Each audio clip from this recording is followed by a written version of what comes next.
Kita nggak boleh datang sama Tuhan dengan tangan kosong.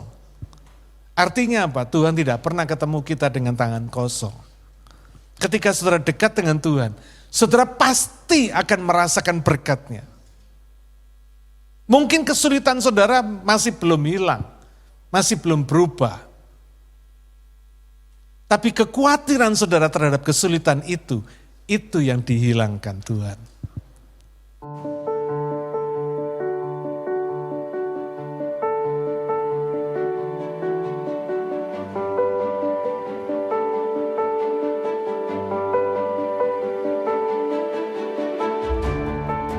Shalom, jemaat kekasih Tuhan.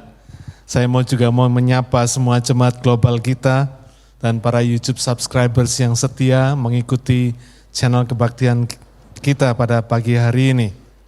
Saudara, hari ini rasanya belum terlambat kalau saya mengucapkan sekali lagi Selamat Paskah, ya. Selamat Paskah. Hari ini khotbah saya berjudul Pesan Kebangkitan, ya, masih berhubungan dengan kebangkitan Tuhan Yesus. Saudara, kebangkitan Tuhan Yesus itu harus dilihat bukan sebagai peristiwa sesaat, bukan sebagai momentum sesaat, tetapi sebagai satu ongoing proses, satu proses yang terus berlangsung. Ya.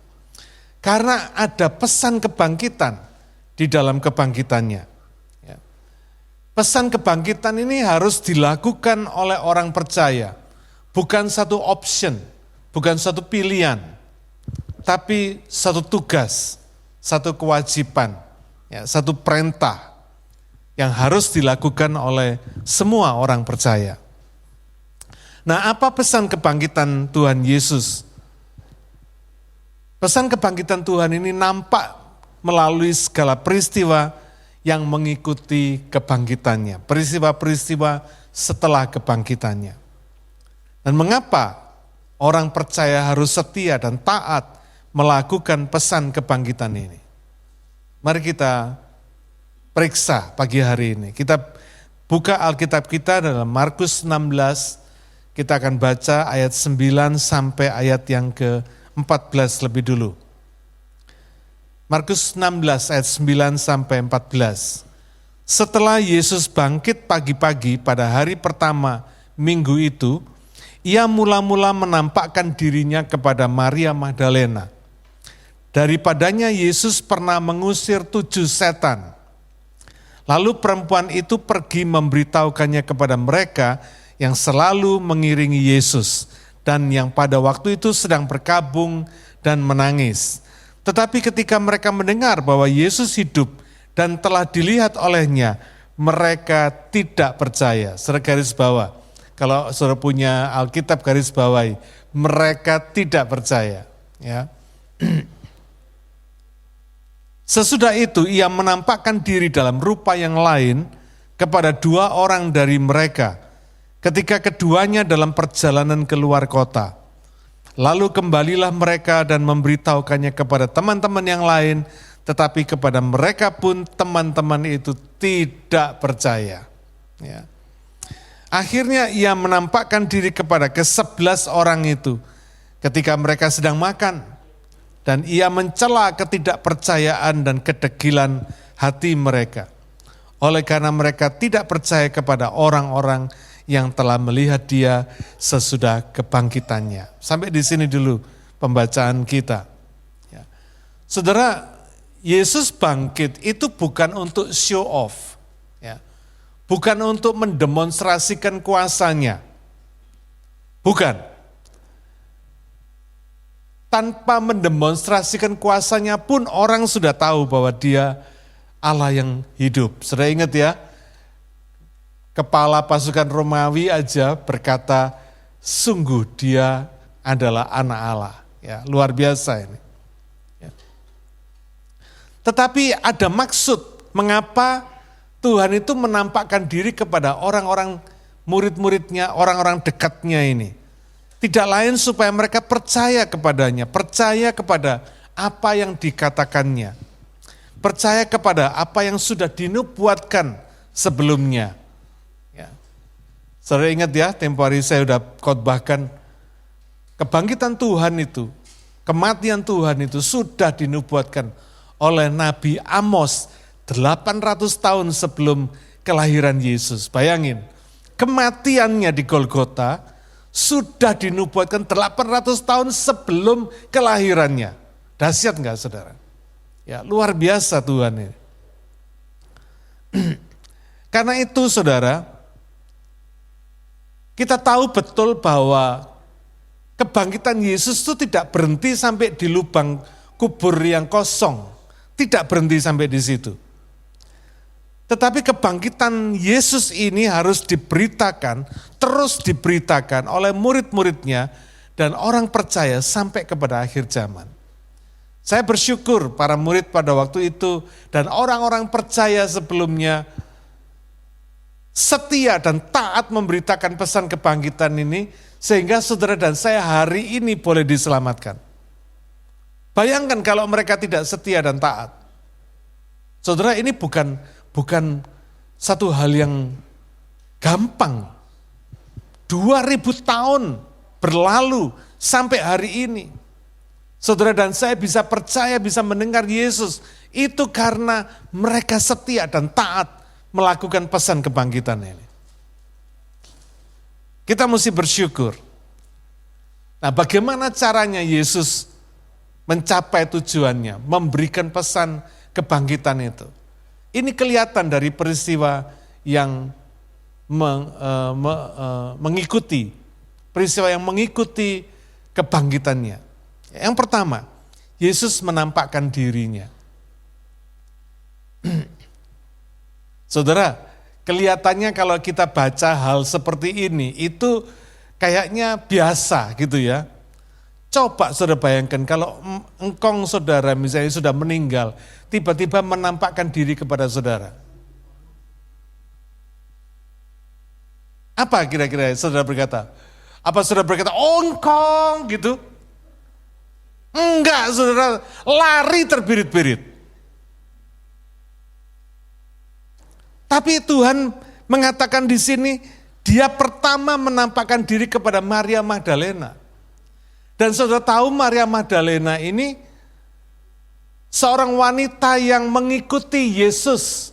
Setelah dia di ayat 7 tadi disebutkan, di ayat 9 disebutkan, dia pernah dilepaskan Tuhan dari 7 roh.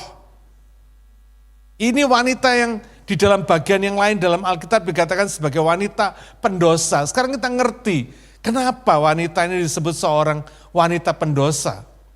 Karena dari dia Tuhan pernah melepaskan 7 roh saudara. Pernah dirasuk 7 roh. Saudara, orang yang dirasuk 1 roh aja saudara sudah pasti kelabakan. Tidak bisa dikendalikan, apalagi dirasuk 7 roh, saudara. Ya, Maria Magdalena ini juga adalah wanita yang mengurapi Tuhan dengan minyak narwastu yang murni. Ya. Yang seharga lebih dari 300 dinar. Siapa di sini yang pernah memberi persembahan kepada Tuhan dengan nilai 300 dinar ini? 300 dinar ini bicara tentang gaji setahun, saudara. Gaji setahun. Karena pada waktu itu di Israel berlaku 1 dinar sehari, ingat ya? Nah, di Israel saking banyaknya hari raya, rata-rata mereka itu kerja 1 tahun 300 hari. Karena itu 300 dinar ini adalah bicara tentang gaji setahun. Wah, kalau ada hari ini orang memberikan gaji setahun, waduh, luar biasa saudara. Ini menunjukkan betapa wanita yang disebut Maria Magdalena ini mengasihi Tuhan. Dia juga adalah salah satu wanita yang melihat dari jauh. Ya, Markus 15 ayat 40, melihat dari jauh bagaimana Yesus disalibkan sampai mati. Di Markus 15 ayat 47 dikatakan dia melihat di mana jasad Yesus dibaringkan. Artinya apa? Pada waktu jasad Yesus dimasukkan ke kubur, hari Jumat malam itu, dia masuk ke kubur, dia ngeliat jasadnya dibaringkan di mana. Hebat ini orang, saudara. Ya. Dan Maria Magdalena ini juga adalah salah satu wanita yang mengunjungi kubur pagi-pagi. Tujuannya untuk mengurapi tubuh Yesus. Dia nggak pernah mengerti bahwa apa yang dia lakukan dengan mengurapi Yesus dengan minyak narwastu yang murni itu sesungguhnya adalah pengurapan untuk persiapan penguburan Yesus. Itu sebabnya ketika dia datang pagi-pagi bawa rempah-rempah, bawa minyak, mau mengurapi tubuh Yesus, Yesus sudah nggak perlu diurapi lagi. Karena apa? Sudah bangkit. Dia sudah diurapi. Dan Maria Magdalena adalah yang mengurapi dia. Luar biasa ya. Orang ini memberikan contoh penting, saudara, buat kita semua. Nah, sekarang saya mau bahas sedikit tentang ini. Menurut saudara, orang pertama yang di mana Yesus menampakkan diri adalah Maria Magdalena. Apakah ini karena kebaikan-kebaikan tadi? Siapa yang berkata ini privilege karena Maria Magdalena sudah melakukan banyak kebaikan kepada Yesus? Siapa yang berkata bukan? Amin. Beberapa orang. Ya. Yes. Ini bukan sebagai privilege karena kasih yang diberikan Maria Magdalena kepada Yesus, tetapi karena anugerah, karena kasih karunia Yesus kepada Maria Magdalena ini. Biarpun dia melakukan segala kebaikan ini, dia tidak bisa menjadikan itu sebagai satu syarat untuk memaksa Yesus menampakkan diri kepadanya. Nangkap gak, saudara? Ya. Enggak, ini karena kebaikan Tuhan, bukan kebaikannya Maria, bukan. Tapi kebaikan Tuhan yang diberikan kepada Maria. Demikian juga kalau kita sudah melakukan banyak kebaikan untuk Tuhan, atau untuk gereja Tuhan, atau untuk pekerjaan Tuhan, kita tahu bahwa privilege yang kita terima itu karena kasih karunia Tuhan, bukan karena kebaikan kita. Amin. Tapi Maria Magdalena ini dipakai Tuhan sebagai contoh orang yang mengasihi Tuhan, mengasihi Yesus. Orang yang tidak mau melewatkan kesempatan untuk selalu bersama Yesus. Saudara, saya kasih tahu saudara, kebiasaan itu membuat kita itu mencapai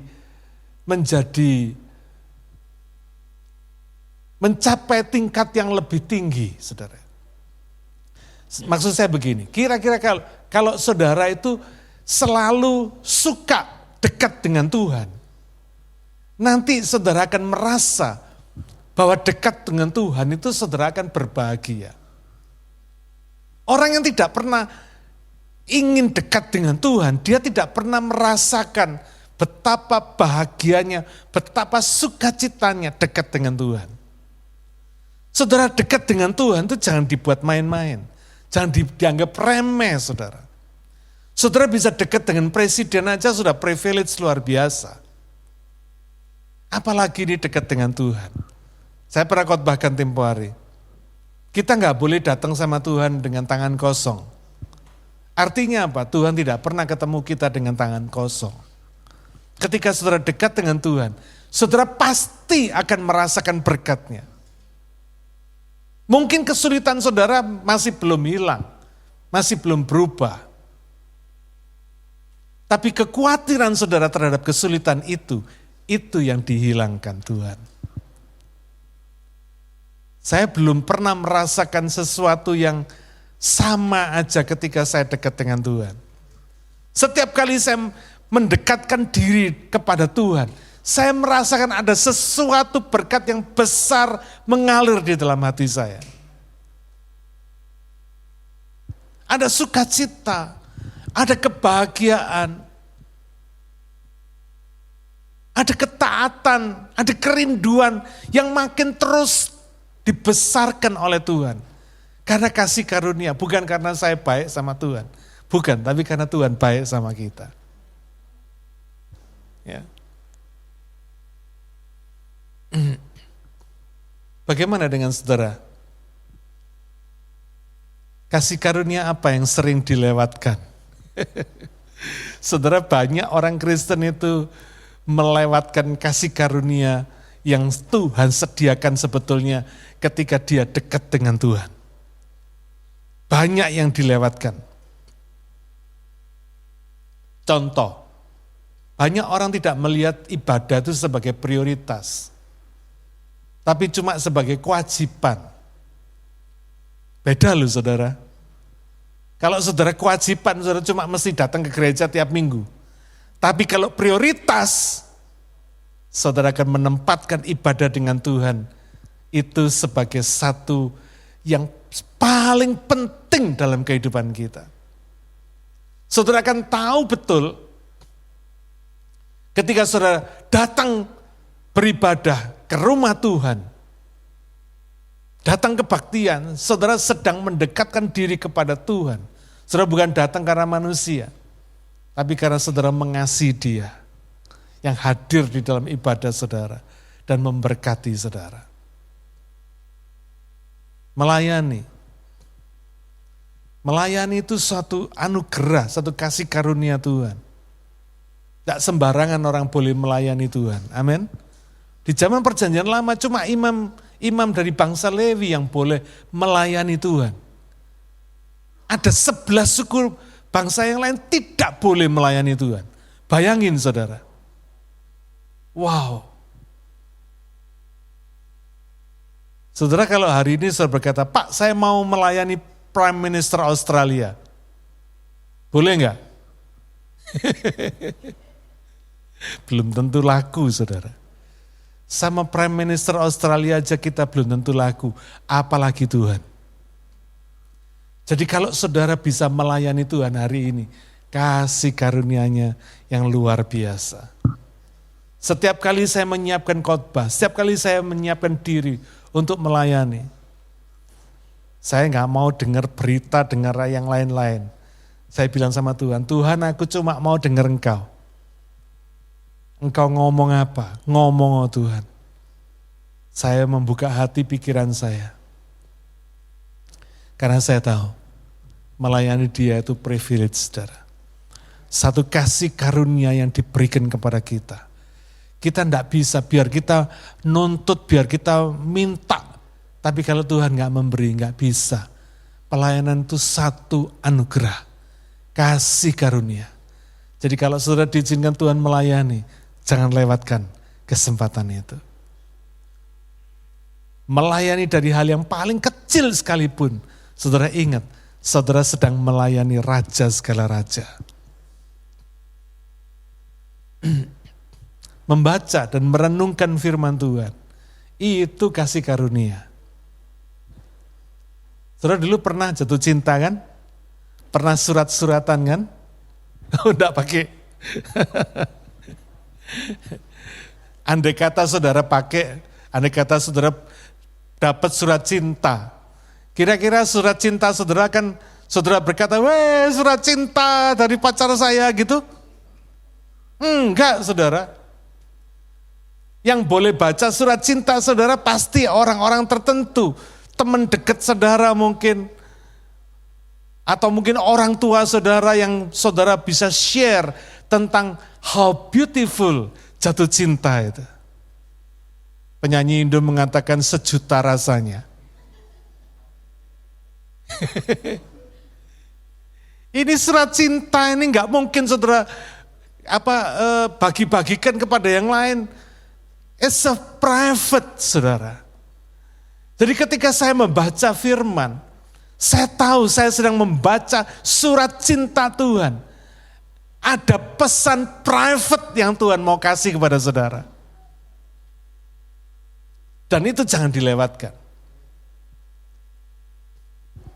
Siapa di sini yang disiplin baca firman Tuhan setiap hari? Puji Tuhan, puji Tuhan. Yang lain?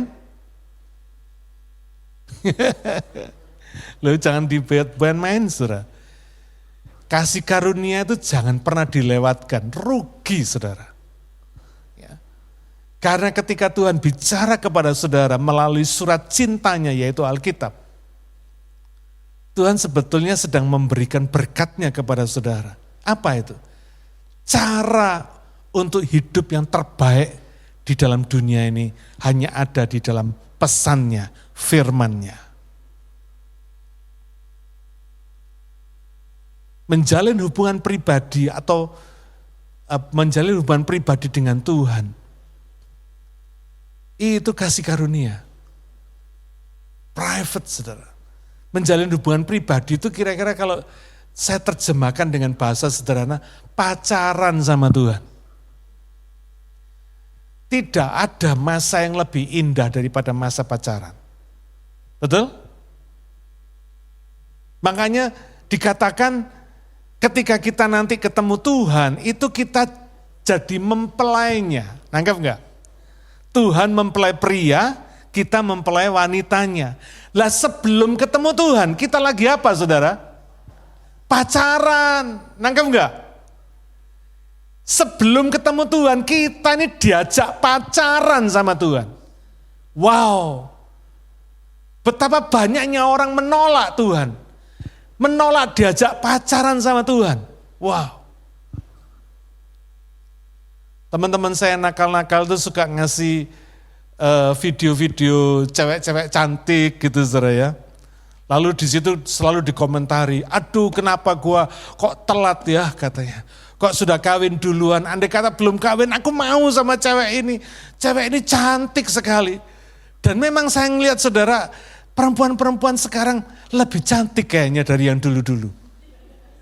Gak tahu, mungkin karena gizinya lebih gitu ya. Mungkin saudara ya. Ayo saudara perhatikan.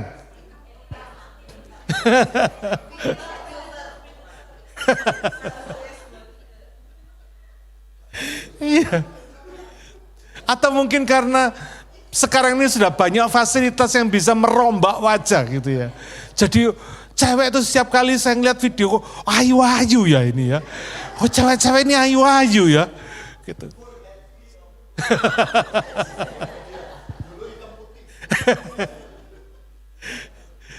Dulu saya ngelihat Lin Fung Chiao itu sudah ayu saudara. Dulu ex pacar saya tuh waktu masih muda dulu kelihatannya mirip kayak Lin Fung Chiao.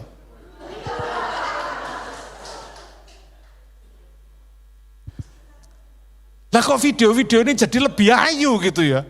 Wah luar biasa. Saudara bayangin. Kalau kita diajak pacaran sama cewek-cewek ayu ini mau nggak? Nggak mau.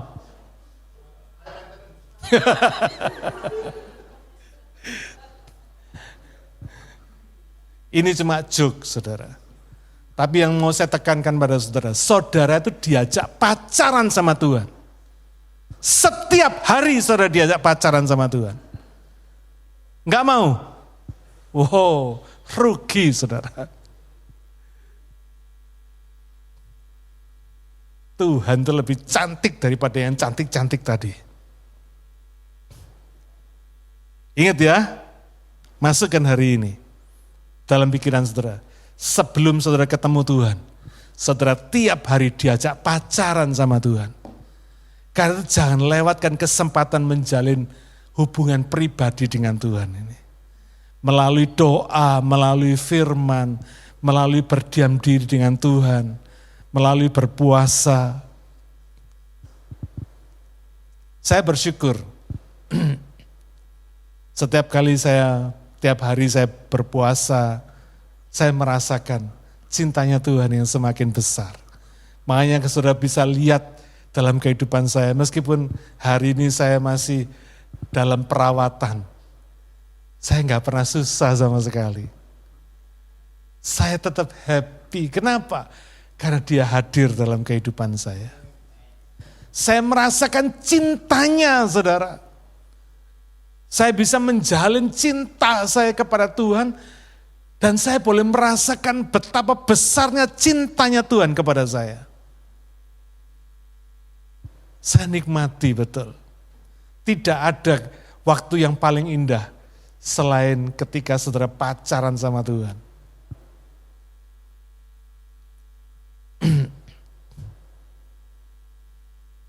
Itu sebabnya, saudara perhatikan. Dulu saudara kenapa nggak mau diajak pacaran sama semua orang?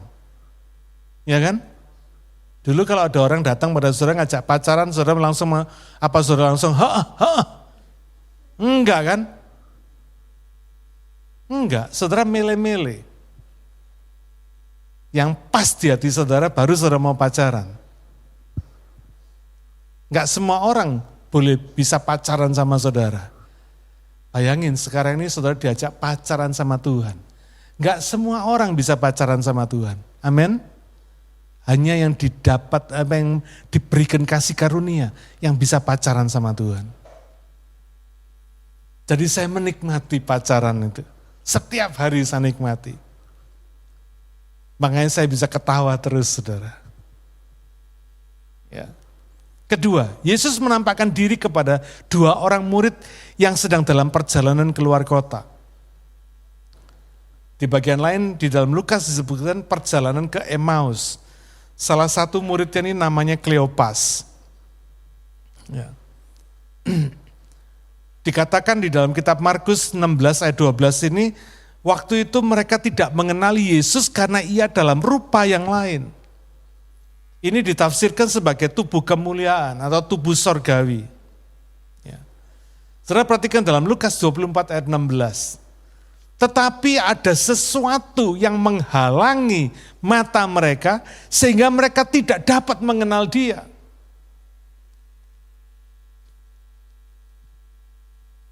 Siapa dulu yang berpikir orang-orang murid-murid di Emmaus ini tidak bisa mengenali Yesus karena Yesus ada di dalam tubuh kemuliaannya? Siapa yang berpikir seperti itu? Siapa yang berpikir bukan? Bukan karena itu. Iya, Alkitab berkata apa? Ada sesuatu yang menghalangi mata mereka sehingga mereka tidak dapat mengenal Yesus. Jadi persoalannya bukan di Yesus, nangkep enggak saudara? Bukan karena Yesus ada dalam tubuh kemuliaan, bukan. Tetapi persoalannya ada di mata mereka. Ada sesuatu yang menghalangi mata mereka. Ingat ya, persoalan itu bukan pada Tuhan, tapi pada kita sendiri. Nangkep ya saudara? Ada sesuatu yang menghalangi mata mereka sehingga mereka tidak dapat mengenali Yesus. Dengan kata lain, kalau sesuatu yang menghalangi mata mereka ini hilang, mereka bisa mengenali Yesus enggak? Bisa.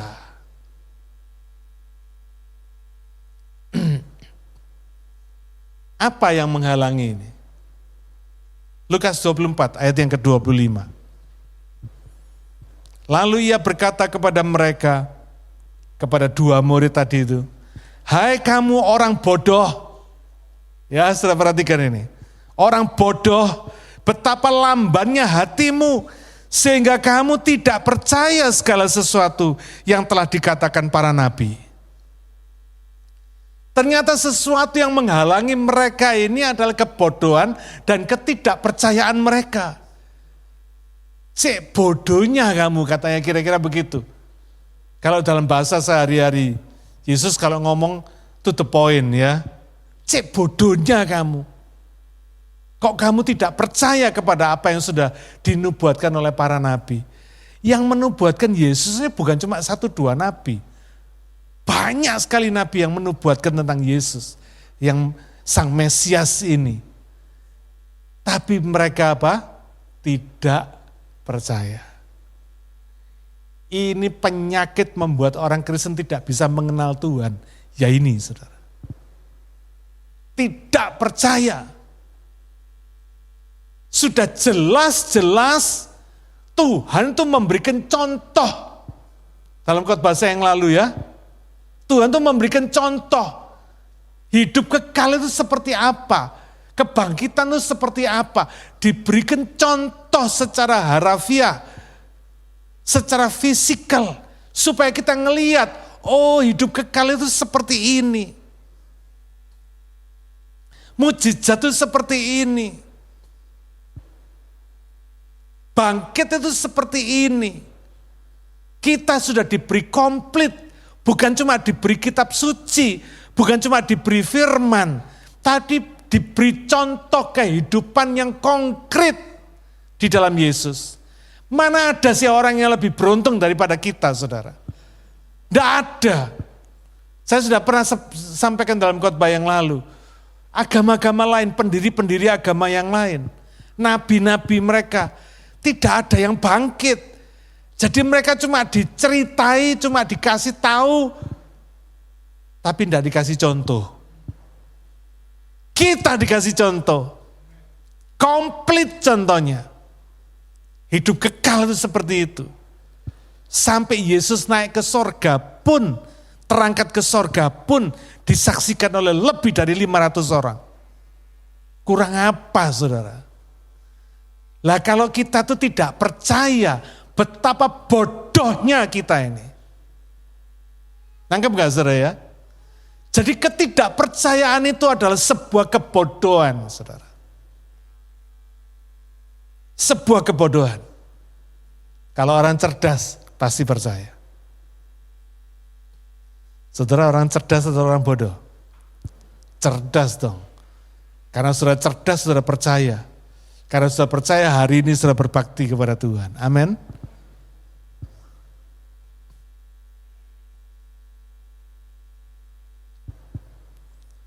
Lukas 24 ayat yang ke-30.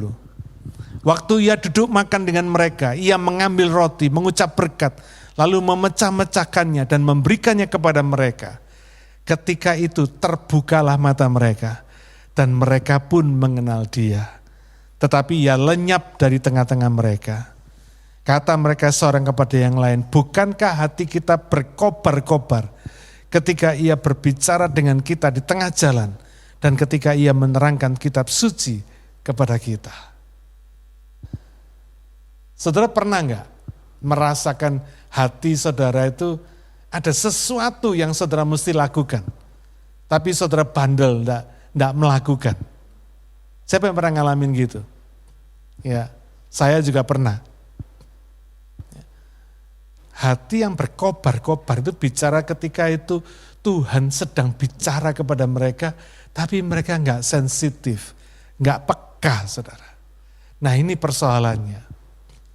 Orang yang tidak percaya itu enggak peka, enggak sensitif. Apalagi yang percayanya cuma setengah-setengah. Percaya setengah-setengah itu sama dengan tidak percaya, saudara. Jangan kesenangan saudara berkata, ya Pak saya tapi kan lumayan Pak, saya ini kan sudah percaya sama Tuhan. Tapi percayanya cuma separuh. Sami mawon dengan enggak percaya. Percaya 99,9% itu sama dengan enggak percaya, saudara. Karena apa? Masih ada 0,1% yang tidak percaya. Nah, yang ketidakpercayaan ini membuat kita bodoh tadi. Membuat kita enggak sensitif, enggak peka. Ya.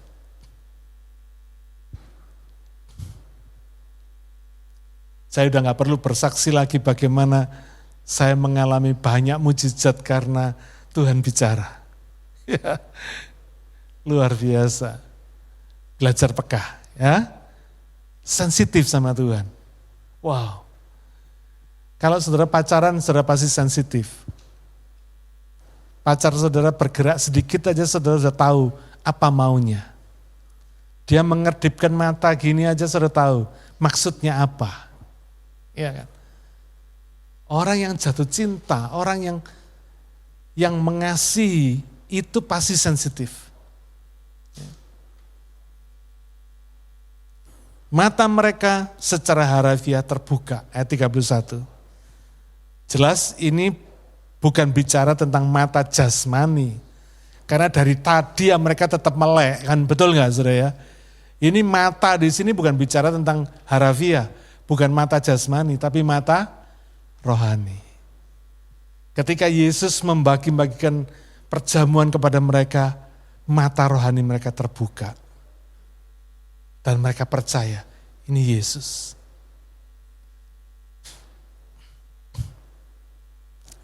1 Saudara perhatikan, ada hubungan antara mata rohani dengan hati kita. Hati kita itu adalah mata rohani kita. Jadi kalau hati kita sudah berdebar, atau hati kita sudah berkobar, hati kita sudah merasakan sesuatu yang mesti kita lakukan, do it. Jangan menolak. Ya. Karena sesungguhnya ketika hati kita sensitif seperti itu, Tuhan itu sedang mau reveal himself. Tuhan itu mau menyatakan dirinya.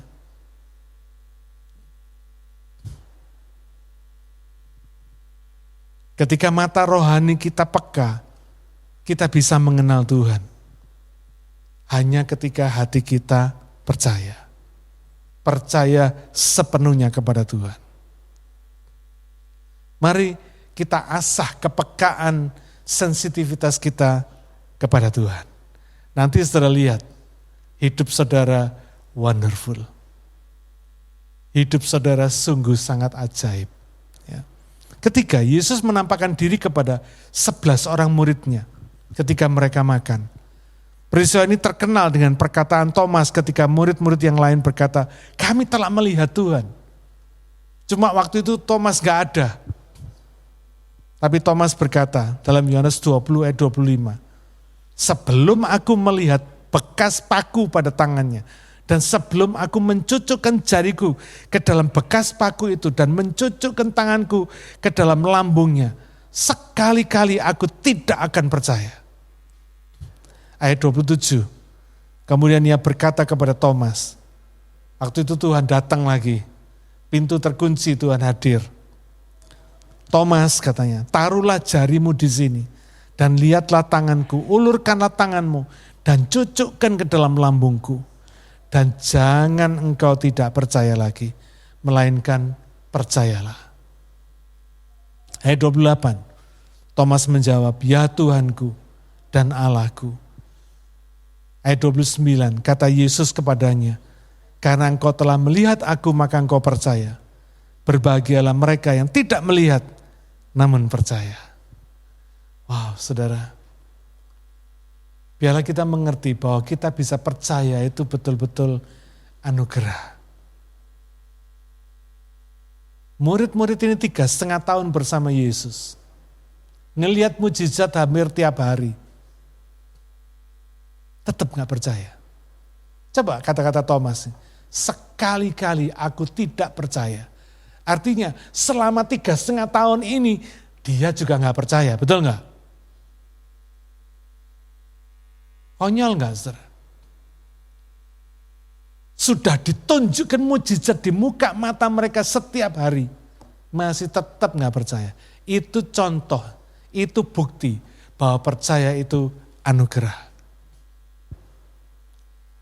Jadi kalau saudara bisa percaya kepada Tuhan hari ini, sungguh-sungguhlah percaya. Jangan setengah-setengah. Kalau saudara belum dibaptis, minta dibaptis.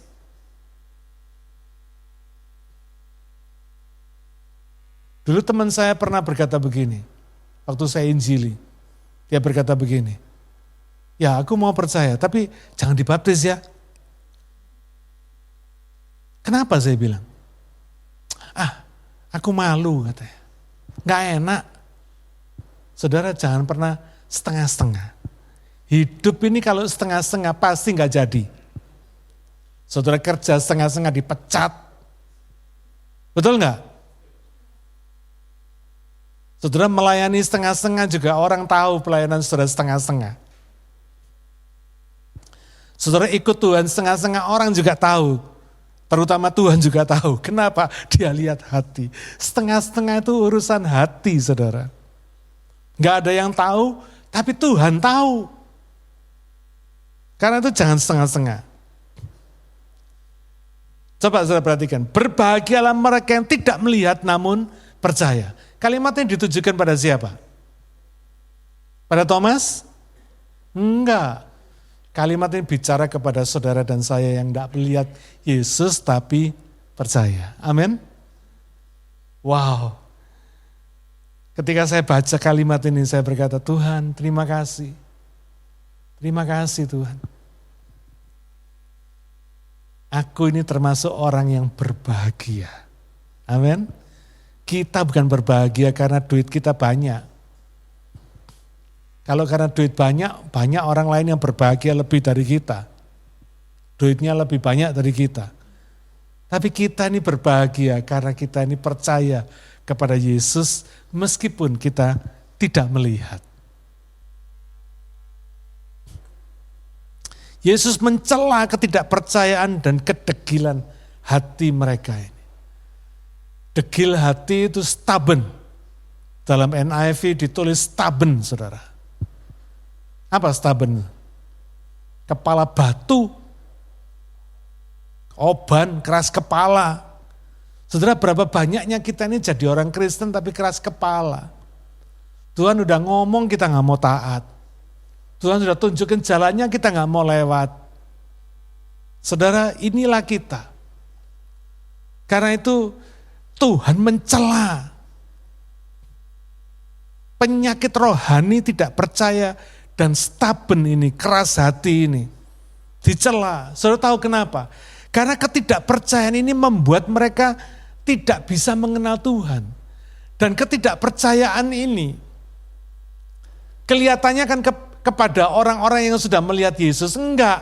Sebetulnya ketidakpercayaan ini bukan kepada orang-orang yang sudah melihat kebangkitan Yesus.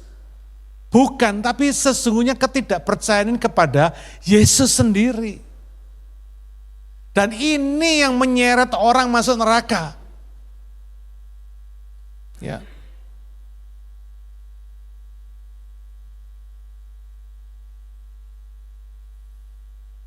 Ketidakpercayaan itu membuat kita kehilangan kesempatan yang terbesar, terima berkat yang terbesar, yaitu keselamatan. Karena ketidakpercayaan kita ini, kita nggak bisa mengenal Tuhan, akhirnya kita nggak bisa menerima keselamatan dari Tuhan. Rugi kan? Hidup cuma satu kali nggak diselamatkan. Rugi saudara. Hidup ini nggak ada dua kali. Hidup cuma satu kali, karena itu saudara perlu percaya. Percaya itu tidak merendahkan saudara, tidak membuat gengsi saudara turun. Tapi percaya itu membuat kita diselamatkan. Amin. Ya. Kita tidak dapat mengenal Yesus dengan indera jasmani kita. Karena kemuliaan Tuhan itu hanya bisa dikenali dengan indera rohani kita. Yaitu apa? Iman. Percaya kita kepada Tuhan. Makin saudara percaya, saudara makin melihat Tuhan. Makin melihat campur tangannya dalam rumah tangga saudara. Makin melihat campur tangannya dalam pekerjaan dan usaha. Makin melihat campur tangan Tuhan dalam pelayanan saudara.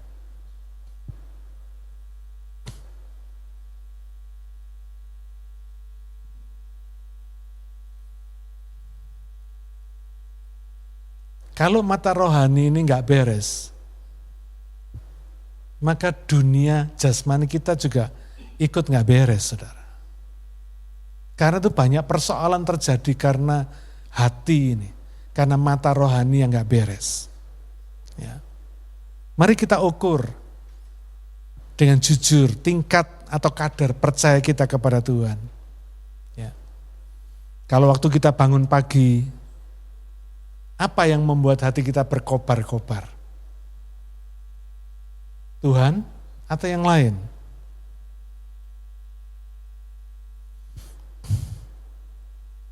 Seberapa besar kerinduan kita untuk ibadah kepada Tuhan? Untuk melakukan saat teduh setiap hari, membaca firman dan berdoa, menjalin pacaran tadi sama Tuhan.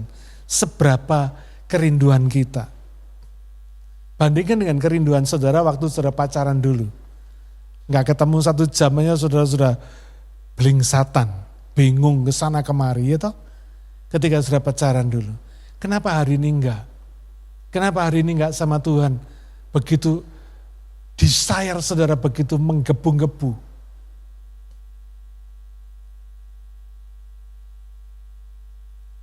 Mari kita responi. firman ini bukan cuma untuk dimengerti, tapi untuk diresponi, untuk dilakoni, orang Jawa bilang, untuk dikerjakan, diaplikasikan dalam hidup kita sehari-hari. Yang pertama, Yesus memberikan pesan kebangkitan ini melalui penampakan dirinya, langsung. Yang kedua, melalui perintahnya kepada murid-muridnya untuk memberitakan Injil. Kita baca selanjutnya ayat 15. Markus 16 ayat 15. Lalu ia berkata kepada mereka, pergilah ke seluruh dunia, beritakanlah Injil kepada segala makhluk. Siapa yang percaya dan dibaptis akan diselamatkan, tetapi siapa yang tidak percaya akan dihukum. Tanda-tanda ini akan menyertai orang-orang yang percaya. Mereka akan mengusir setan-setan demi namaku. Mereka akan berbicara dalam bahasa-bahasa yang baru bagi mereka. Mereka akan memegang ular dan sekalipun mereka minum racun maut, mereka tidak akan mendapat celaka. Mereka akan meletakkan tangannya atas orang sakit dan orang itu akan sembuh. Sesudah Tuhan Yesus berbicara demikian kepada mereka, terangkatlah ia ke sorga. Lalu duduk di sebelah kanan Allah. Mereka pun pergilah memberitakan Injil ke segala penjuru. Dan Tuhan turut bekerja dan meneguhkan firman itu dengan tanda-tanda yang menyertainya. Ya. Saudara, perintah memberitakan Injil ini penting.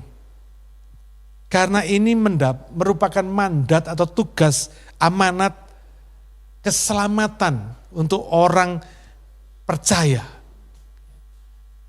Saudara, ingat, pemberitaan Injil itu adalah berita keselamatan. Apa artinya sih saudara? Artinya apa?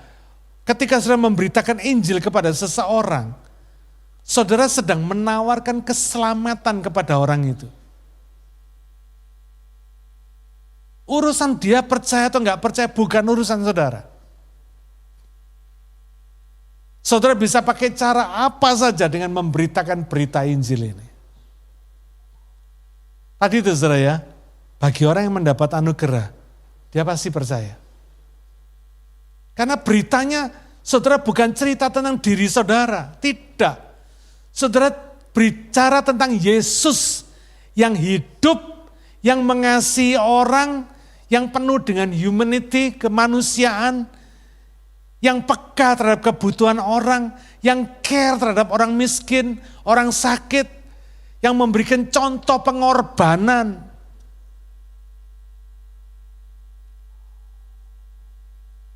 Yesus yang akhirnya mati dan bangkit. Saudara sedang bukan cerita tentang diri sendiri. Saudara cerita tentang Yesus. Terutama pengorbanannya di atas kayu salib buat kita semua. Gak main-main. Saudara pernah dengar superhero? Pernah ya?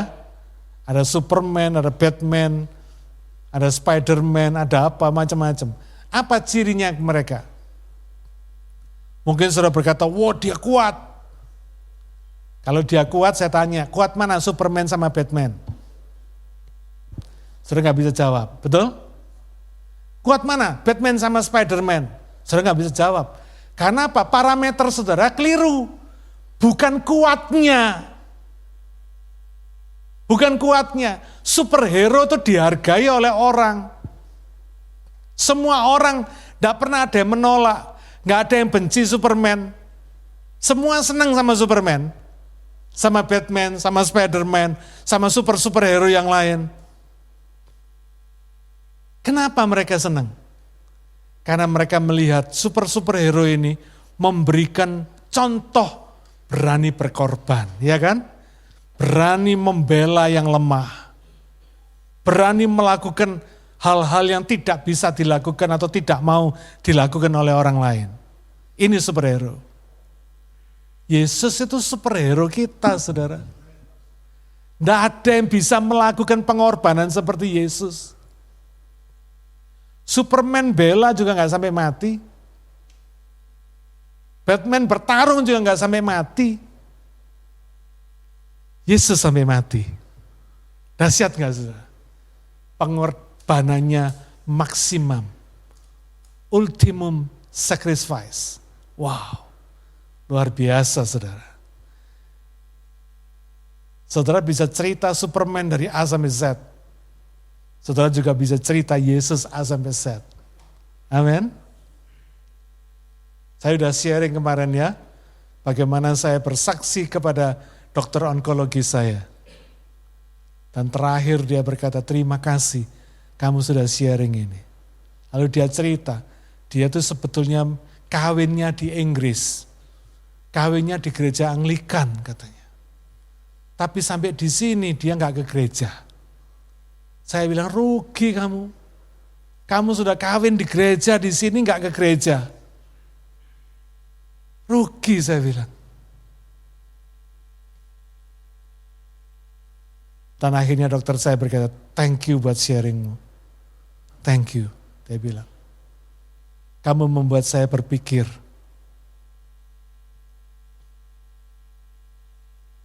Dan yang paling mengesankan ketika dia berkata, mungkin kamu nggak ketemu saya lagi. Karena saya akan pindah ke Westmead Hospital katanya. Nggak ketemu kamu lagi. Tapi apa yang kamu katakan hari ini, aku akan ingat. Saya bilang sama dia, jangan cuma ingat, lakukan, saya bilang. Percuma kamu ingat, kalau kamu nggak lakukan. Oke, I will, katanya saudara. Betapa berbahagianya saya. Saya simple, saya cuma cerita tentang Yesus. Saya nggak cerita tentang diri saya. Tapi dia lihat Yesus ada di dalam diri saya. Betapa myeloma saya 4 tahun yang lalu, gone. Dia dokternya, dia ngerti, dia tahu. Menurut medis, tidak bisa gone, incurable. Tapi dia lihat dalam hidup saya, gone.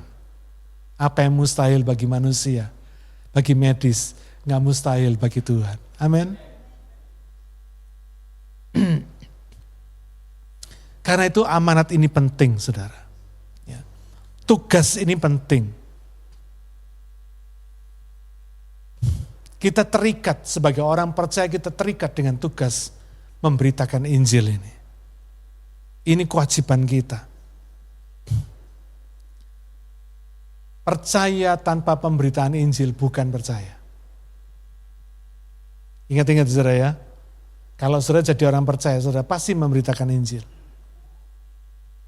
Ya. Perintahnya sederhana, pergi ke seluruh dunia.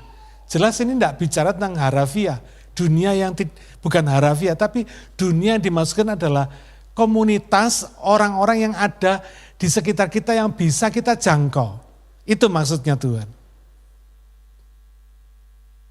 Tuhan bukan bermaksud kita harus mengelilingi seluruh dunia memberitakan Injil, enggak. Tapi dunia yang bisa kita jangkau, orang-orang yang bisa kita jangkau. Siapa mereka? Orang yang dikirim Tuhan dalam hidup saudara. Keluarga saudara, teman saudara, tetangga saudara, teman main saudara, teman makan saudara, teman WA-an saudara, teman Facebook saudara. Semua yang berhubungan dengan saudara, itu adalah dunia yang bisa saudara jangkau. Dan Tuhan menugaskan kita pergi ke sana. Beritakan Injil. Bersaksi, sampaikan firman Tuhan. Ajak ke gereja. Ingat ya, percaya itu bukan urusan saudara. Karena percaya itu urusan mereka sama Tuhan. Dan bisa percaya kalau mereka percaya karena Tuhan memberi anugerah. Bukan karena fasilita kita. Bukan karena pinternya kita menginjil, tidak. Menginjil cuma bicara tentang Yesus. Menjadi saksi tentang Yesus. Apa yang saudara alami bersama Yesus. Beritanya sederhana. Siapa yang percaya dan dibaptis akan diselamatkan. Siapa yang tidak percaya dan dihukum. Siapa yang tidak percaya akan dihukum. Simple ya. Ketika saudara bicara tentang Yesus, saudara cuma bicarakan terakhir ini. Kalau kamu percaya kamu diselamatkan. Kalau kamu enggak percaya kamu akan dihukum. Jangan pernah ragu.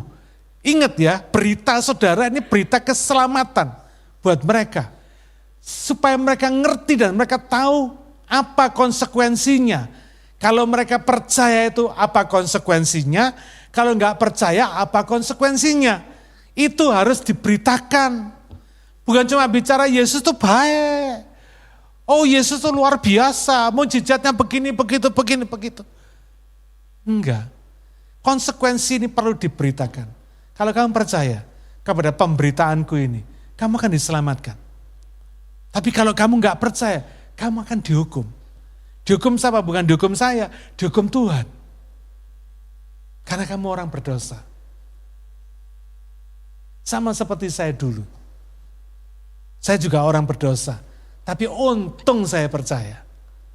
Sehingga saya diampuni dan saya boleh diselamatkan. Saudara jangan pernah ragu bicara seperti itu kepada orang lain. Jangan pernah ragu. Karena yang sudah beritakan ini berita keselamatan. Biar pilihan ini mereka yang tentukan.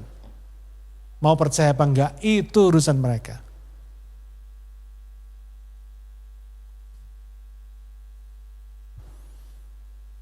Yang terakhir, Yesus duduk di sebelah kanan Allah Bapa. Menurut saudara apa pengertiannya? Ongkang-ongkang kaki, goyang kaki sambil kipas-kipas? Enggak. Dia duduk di sebelah kanan Allah Bapa. Dia tunggu kita melakukan firman-Nya. Melakukan kepercayaan kita. Melakukan iman kita. Dia tunggu ketaatan kita.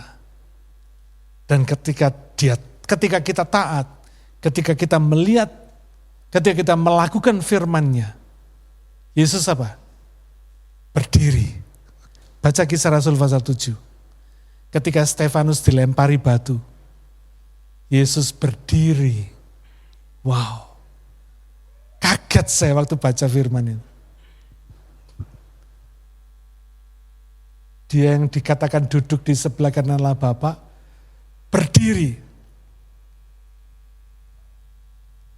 Dia kasih hormat. Wow. Ingat saudara. Ketika saudara taat, ketika saudara melakukan firman-Nya, ketika saudara melakukan perintah-Nya, memberitakan Injil, ketika itu Tuhan berdiri menghormati saudara. Wow. Dahsyat. Siapa kita yang dihormati oleh Tuhan? Siapa Stefanus yang dihormati Tuhan dengan dia berdiri? Wow. Luar biasa, saudara. Dan ketika mereka melakukan firman, memberitakan firman, Yesus sendiri yang melakukannya, memberitakan firman itu, saudara akan diurapi oleh Tuhan. Memberitakan firman dari timur ke barat. Dan luar biasa, Tuhan turut bekerja, meneguhkan firman-Nya, mengkonfirmasi dengan tanda-tanda. Perhatikan kata-kata turut bekerja. Artinya apa? Kalau saudara bekerja, Tuhan turut bekerja. Kalau saudara tidak bekerja, Tuhan juga tidak bekerja. Nangkep ya? Jelas firman itu. Kalau saudara renungkan dengan kepekaan, dengan sensitivitas di hadapan Tuhan, saudara ngerti maksudnya. Nggak susah untuk mengerti firman, nggak susah kalau Roh Kudus mengurapi saudara. Dia hanya turut bekerja, meneguhkan tanda-tanda dengan tanda-tanda yang dijanjikan ketika kita bekerja. Nggak percaya cobaan, setiap kali saudara memberitakan firman, tanda-tanda Tuhan itu mengiringi saudara. Meneguhkan pemberitaan firman. Minggu lalu Stefanus cerita sama saya.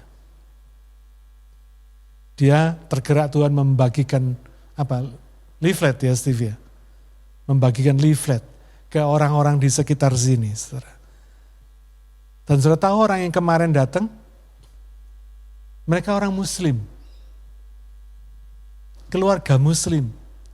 Datang karena membaca undangan yang dibagikan Stefanus. At least mereka satu kali seumur hidup mereka dengar firman. Amin. Dan apa yang saudara lakukan tercatat dengan teliti di sorga. Orang dunia mungkin gak catat, sorga pasti catat. Amin. Pertama, kalau Yesus menampakkan diri, hari ini saudara yang mesti menampakkan diri kepada orang-orang itu. Amin. Kedua, beritakan firman. Inilah pesan kebangkitan. Tuhan bilang pergi. Jangan diem aja. Mari kita kerja keras. Kita usaha. Tampakkan diri saudara. Percayalah bahwa melalui hidup saudara, Tuhan bekerja. Biar Tuhan nanti melalui hidup saudara, ketika saudara menampakkan diri kepada orang-orang ini, Tuhan akan menampakkan diri kepada mereka. Menyatakan dirinya kepada mereka. Amin. 2, beritakan Injil. Jangan malas ya. Jangan takut ya. Jangan sungkan. Beritakan Injil.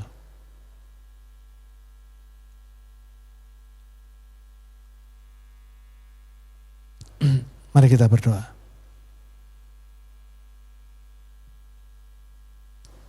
Bapa Surgawi, kami bersyukur kepadamu karena kami boleh hidup hari ini. Kami tahu kalau kami masih hidup, itu artinya kami harus menghasilkan buah. Dan buah itu tetap buah keselamatan. Bapa, tolong jangan bikin hidup kami sia-sia. Hidup yang cuma satu kali ini biarlah membawa berita keselamatan bagi orang-orang yang Tuhan sudah pernah kirim dalam hidup kami. Urapi anak-anak-Mu Tuhan. Urapi supaya mereka punya hikmat, punya cara untuk memberitakan Injil. Biarlah kalau ada di antara kami yang masih belum percaya, hari ini Tuhan bikin percaya 100%. Bukan setengah-setengah percaya, tapi sungguh-sungguh percaya. Supaya kami semua boleh merasakan hidup yang pacaran dengan Tuhan setiap hari. Terima kasih ya Bapa. Kami tahu ketika kami menjalin cinta dengan Engkau, ketika Engkau memberikan cinta-Mu kepada kami semua, kami tahu hidup kami adalah hidup yang berbahagia. Karena kami boleh percaya meskipun kami tidak melihat. Berkati anak-anak-Mu Tuhan, demikian juga berkati persembahan mereka yang hari ini sudah kami berikan kepadamu. Baik melalui praise and worship kami, juga persembahan materi yang sebentar akan dijalankan. Biar Tuhan urapi kami semua. Urapi anak-anak-Mu, berkati semakin limpah, semakin berlipat kali ganda. Usaha pekerjaan anak-anak-Mu Tuhan, buatlah semakin berhasil. Terima kasih ya Bapa. Di dalam nama Tuhan Yesus kami berdoa dan mengucap syukur. Amin.